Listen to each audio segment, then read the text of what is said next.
Japanese ships to blow up. I'm the captain, John F. Kennedy. Captain Kennedy, look, it's a Japanese destroyer coming for us.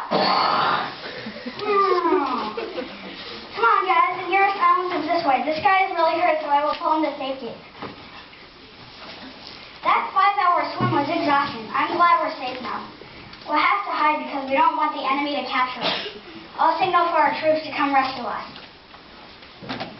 Hi, my name is John F. Kennedy. I was born in Brooklyn, Massachusetts on May 29, 1917. I grew up in a large family. I had one older brother, 2 younger brothers, and 5 younger sisters. I attended many of the finest private schools, such as the Riverdale Country School, the Dexter School, and Harvard College. I wasn't a very good student until my 3rd year in college. When I was a child, I was sick a lot.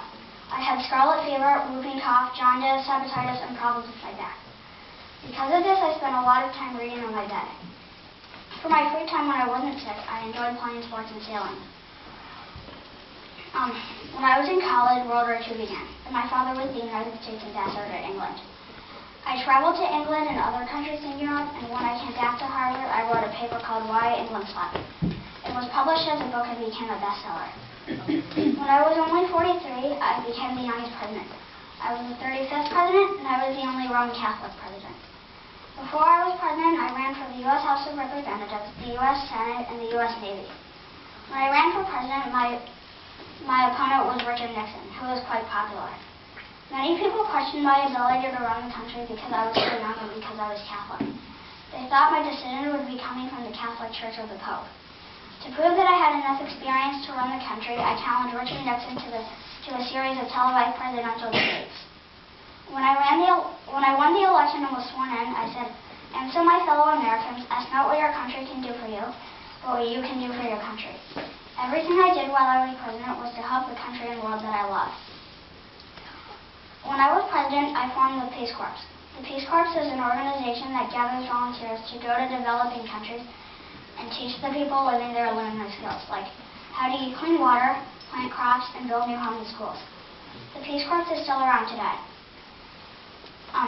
The Cuban Missile Crisis was one of my biggest difficulties ever.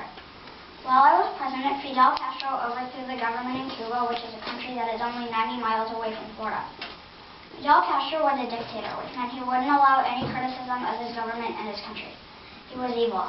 Fidel Castro became friendly with the Soviet Union, which was the biggest enemy of the United States at the time. The Soviet Union was installing nuclear missile bases in Cuba pointed at major U.S. cities. I had to stand up for the U.S. and demand that the missile bases be removed. I made a compromise with the Soviet Union and prevented a nuclear war. Some of the most important people in my life were my father, my wife, and my brother Robert.